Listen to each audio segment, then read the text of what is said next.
Iya. Persatuan Indonesia. Persatuan Indonesia. 4. Kerakyatan yang dipimpin oleh hikmat kebijaksanaan dalam permusyawaratan dan perwakilan. 5. Keadilan sosial bagi seluruh rakyat Indonesia. Keadilan sosial bagi seluruh rakyat Indonesia. 5.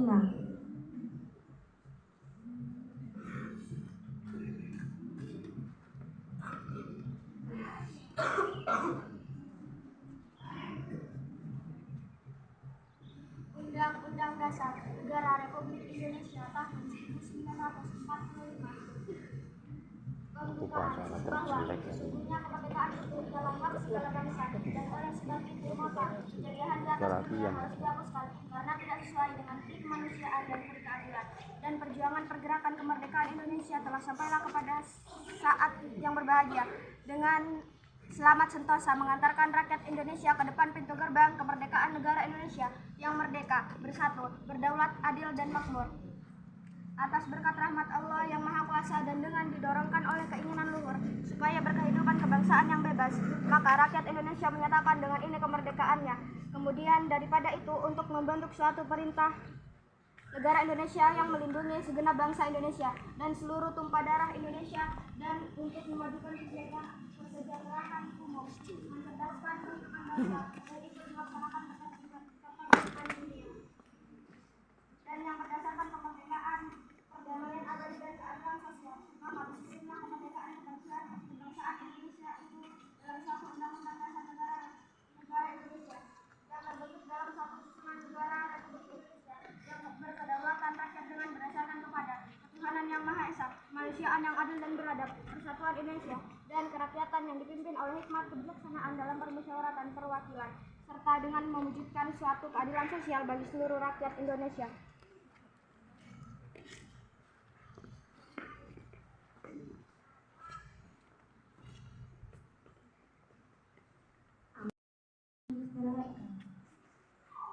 Untuk amanat, istirahat di tempat. Gerak.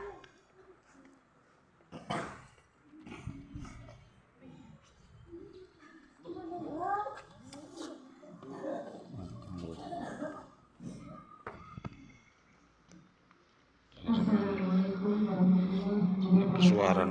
Waalaikumsalam warahmatullahi wabarakatuh.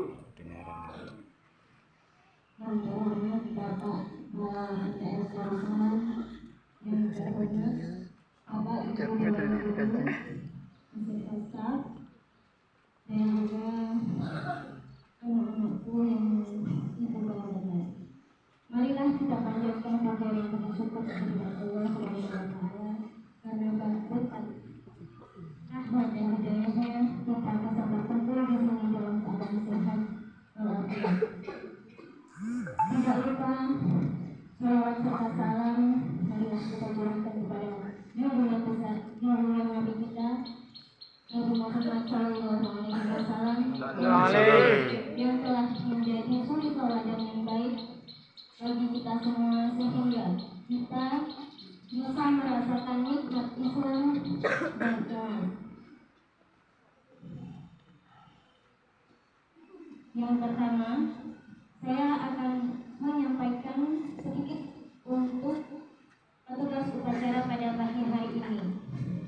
Saya kira sudah cukup baik dan berusaha untuk semaksimal mungkin untuk hari ini. Terima kasih untuk petugas upacara hari ini. Mohon tepuk tangannya.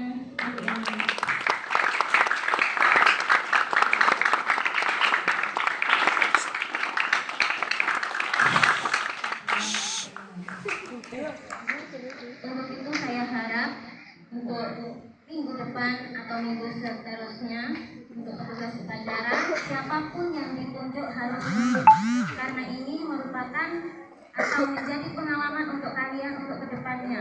Ini masih di sekolah. Nah, besok ketika kalian sudah lewat ke sekolah, barangkali ada yang menjadi pejabat atau apa. Amin. kalian sudah bisa untuk upacara bendera saat kemerdekaan ataupun yang lainnya. Saya harap untuk petugas upacara tidak usah iri-irian ya. Jadi siapapun yang ditunjuk harus mau untuk pengalaman kalian sendiri. Kemudian yang kedua, tentang ketertiban dan kedisiplinan di madrasah kita. Bapak dan Ibu guru sudah sering mengingatkan untuk kita semua agar selalu tertib dan disiplin, terutama tentang kerapian seragam. Saya masih sering lihat di kelas baju masih sering tidak rapi, banyak yang tidak pakai sepatu, masih memakai sandal, dan sering anak-anak memakai topi atau atribut lain selain seragam dari madrasah. Kami mohon untuk lebih tertib dan disiplin lagi.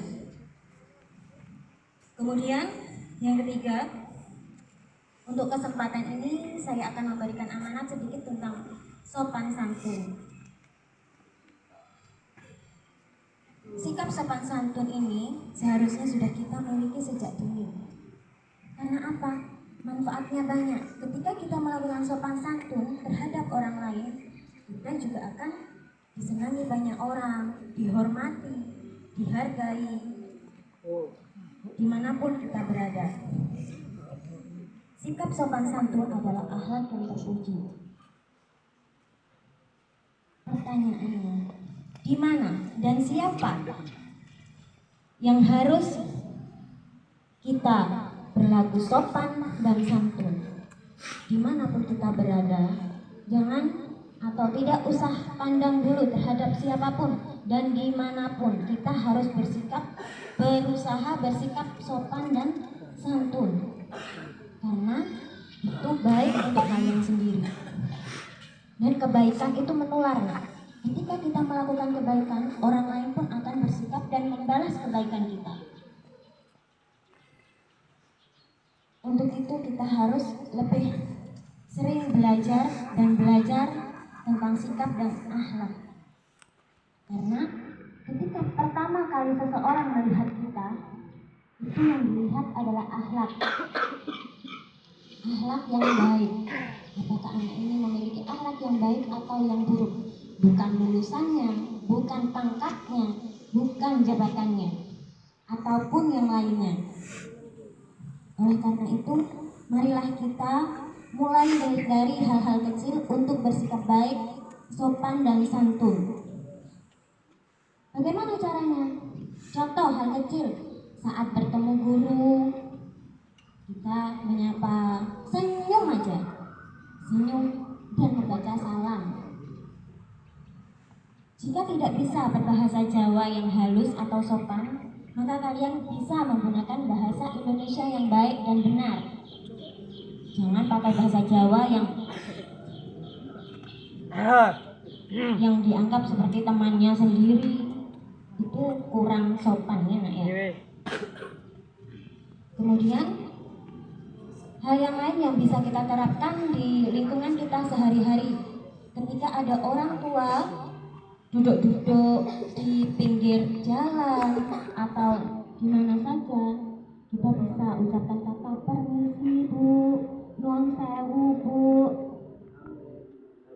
Maka orang yang digitukan itu akan juga bersikap senang dan juga mendoakan, bu, anak ini lulusan mana ya? Kok baik, kok sopan. Nah, akhirnya MTS kita yang baik namanya. Bisa dipahami? Maka dari itu, belajar untuk berbuat baik, khususnya untuk sopan dan santun, ini sangat diperlukan bagi kita semua dan manfaatnya sangat banyak bagi diri kita sendiri.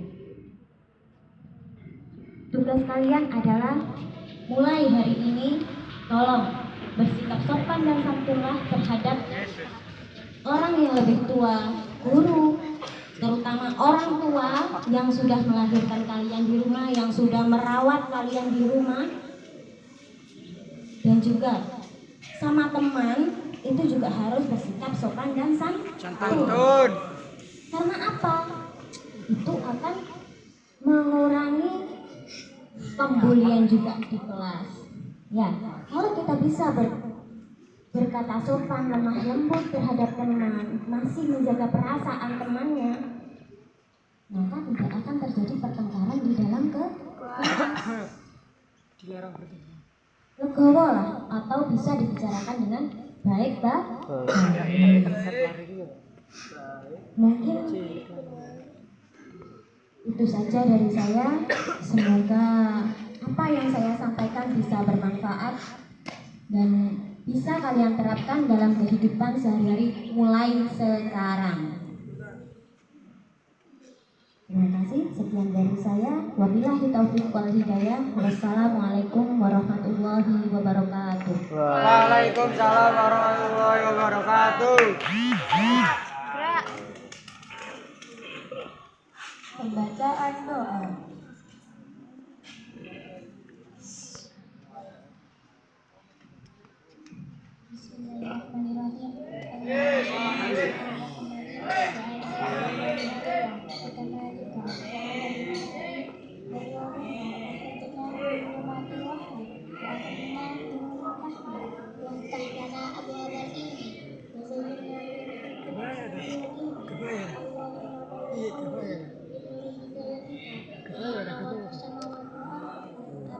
Amin.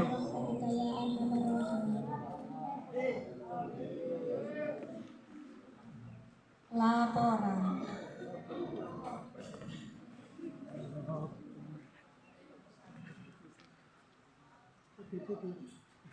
Penghormatan kepada pembina upacara. Hormat. Ya.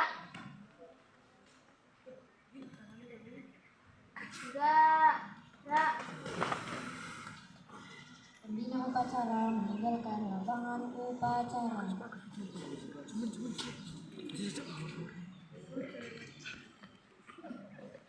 Upacara selesai. Pasukan dapat dibubarkan.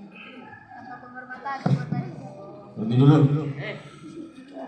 Posisinya tidak berubah. Siap, gerak. Pas 7. Yang depan, gerak semuanya. Setuju. Semuanya jadi. Gerak. Siap, gerak. Istirahat di tempat, gerak. Yang pertama, sudah cukup jelas tadi Bu Bibin menyampaikan disiplin, sopan, otak romo, jinggo. Nah, ini sudah jelas sudah Bu Bibin tadi. Bagi yang cerdas tapi untuk menyikapinya. Nah, sing goblok ini jenenge goblok ya goblok aja. Maksud saya begini, yang pertama, ketika semuanya sudah menanam dengan kebaikan, ternyata kok masih ada satu dua yang lihatnya kurang baik. Contoh ini, semuanya menanam baik. Ini kok muncul 2-3 ulatnya. Ini kan membuat jengkel kepada yang lain akhirnya. Ayo kita bersama-sama membawa nama harum MTS kita ini. Katanya Bu Bibin tadi sudah. Ya kayak itu, ya masuk Pak Agus ini langsung menunjuk orang yang enggak Rifan ya.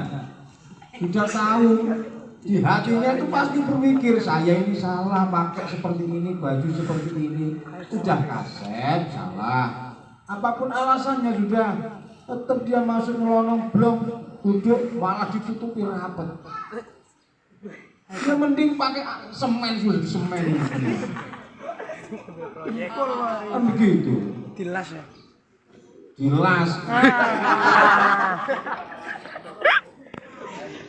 Menurut dirinya mungkin wah ini saya keren. Jangan begitu. Iya keren sudah. Tapi jangan begitu. Ngono ya ngono tapi ya aja ngono. Ngono. Paham juga. Ngono ya ngono, tapi ya ojo Oh no. kamu itu begitu ya begitu, tapi ya jangan begitu. Kita ini ada aturan semuanya kepengen mbak.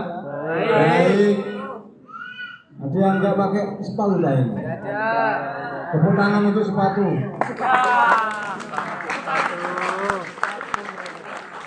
Kan nggak sepatuan. Ya dipakai sepatunya namanya jasnya juga dibuka nanti ya Pak jas apa itu namanya ini. Akhirnya disuruh teman-temannya dibukul. Ini kan pembunuhan juga. Nah yang kedua, perhatikan. Saat sekarang ini di HP saya ini di pondok-pondok pesantren, baik pondok pesantren kecil, pondok pesantren besar bu, pembulian itu banyak terjadi. Ya, nggak kerasan, sampai akhirnya pindah ke sini. Ayo kalian semua yang ada di MTS Darussalam, jauhi yang namanya pembulian. Ini saya dapat informasi. Ada beberapa semua di MTS Darussalam itu yang bully apa ini? Bully itu katanya orang sini itu bol. Nanti bol namanya. Membuli itu boleh metu. Jadi anak yang suka membuli nanti boleh metu. Hati. Boleh kok, boleh.